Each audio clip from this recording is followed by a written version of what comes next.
Posture and positioning. So what we're going to talk about in this video is the prerequisites to almost everything we're going to do in later videos. So we just want to make sure we're starting and ending in the right position.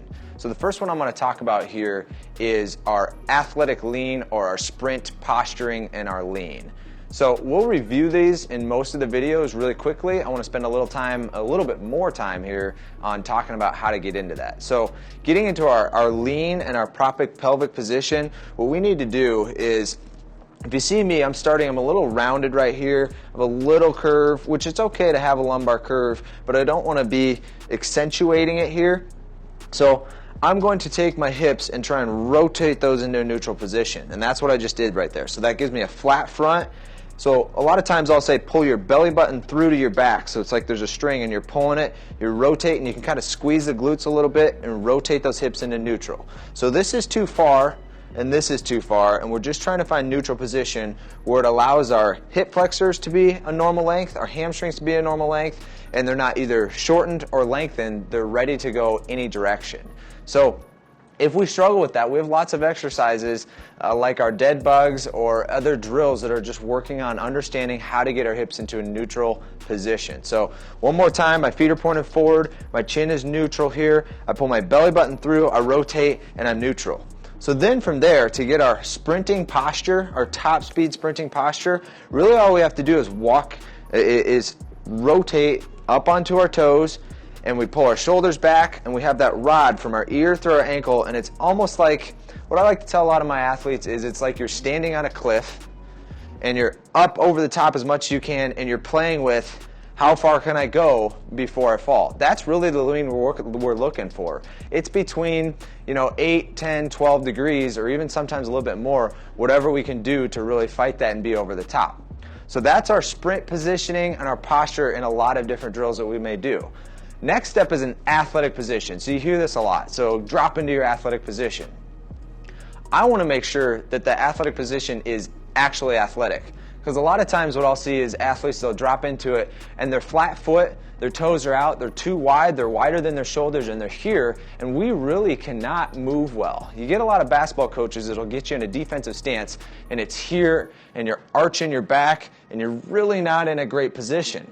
Because from here, I can't lift my knee, I really can't jump well, I can't backpedal well, because I'm rounded, I'm flat-footed, and I'm not ready to go whatever direction I need to go. So the athletic position is going to be very similar to a landing position we'll talk about after that, but that athletic position, where we're going to start is our toes will be forward, and our shoulders, our hips, and our toes are all going to be in line. So the wider I go, the less power I'm going to have to maybe go up and jump. If I'm in a defensive stance, I may go wider, but that athletic position, we want those toes to be right underneath the shoulders. So from there, I'm going to hinge my hips back, but I'm going to keep this good posture here. I'm flat in front. I'm that rod from my ear through my hip now. And I'm going to sink my hips, bend my knee, and I'm on my toes, so my ankles are dorsiflexed there too. On my toes, there's no weight on my heels.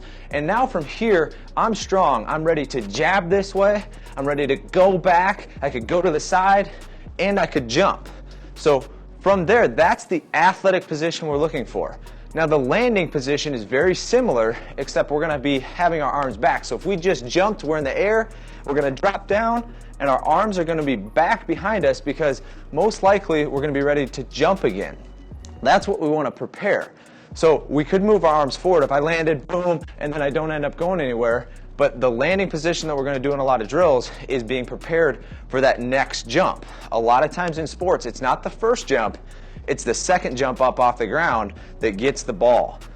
So from there now, we've talked about our posture and our lean for our sprint mechanics, talked about our athletic positioning, our landing mechanics. A couple more now that we want to hit real quickly is talking about being in the right position when we cut. So we're going to get into cutting drills, and in those drills I'll talk about this, but I just want to make sure what we understand is the box that we have. So what I'm going to create here for you is a box. So my box is going to be about 6 inches in front of my nose. I'm going to go straight down in front of my toes. So about 3-4 inches in front of my toes. It's going to go about 6 inches out to the side each way and behind me. That's my kind of safety box, but my powerful and explosion box. It's not that we may not cut outside of that box, but it's not going to be as powerful a lot of the times, and it's going to put us at a higher risk for injury. So if I make a cut though, my box can move, and what I mean by that is my hips move with the cut. So where a lot of athletes get in trouble is they cut way outside of a box, but their weight is still back. So they didn't bring their hips over, their weight is still back, and now we're in a very vulnerable position for our knee, especially if we don't have a great surface or we slip, or let's say we have a lot of force going this way, but our knee collapses this way and we go that way. That's where we get those ACL tears, meniscus tears, and things that keep us out of what we really want to do. So when we talk about that box, we want to go with it. So a lot of the drills, we'll review this, and we'll talk about if I'm landing sideways, you'll notice how my hips went and stayed over my toes. So as I make a cut and I go here, it's outside of me, but my hips come with it, my weight's over my toe, and I can even cut out here, but I'm still within my box. So my hips go over, I stay in that athletic position, I'm on my toe, because most of the time I'm not going to be on my heels. If I cut here, I'm going to slide and I'm going to go backwards, so I have to stay over the top. So, and a lot of other our cutting and landing and single leg landing drills, we'll review this quickly, but I want to make sure you understand that that box is not only safe for you, it's going to be more explosive, you're going to help decrease your risk for injury, but it's really going to help you understand to be a better athlete and hopefully not doing PT or having surgery because you're having a knee injury. So think about those things, the posture, the position, up over the top. We'll review them in every drill. The athletic position, the landing position, the cutting position, which will even go into things like our takeoff position is going to be very similar. As you can see here, my weight's over my toe. I can sink my hip. I'm loaded in my calf, my hamstring, my glute. I'm a rod from my ear. You're going to hear that all the time in all these drills because posture and positioning is where we need to start everything, and it's where you need to start everything on every drill, making sure you're mechanically correct, ready to be efficient and powerful.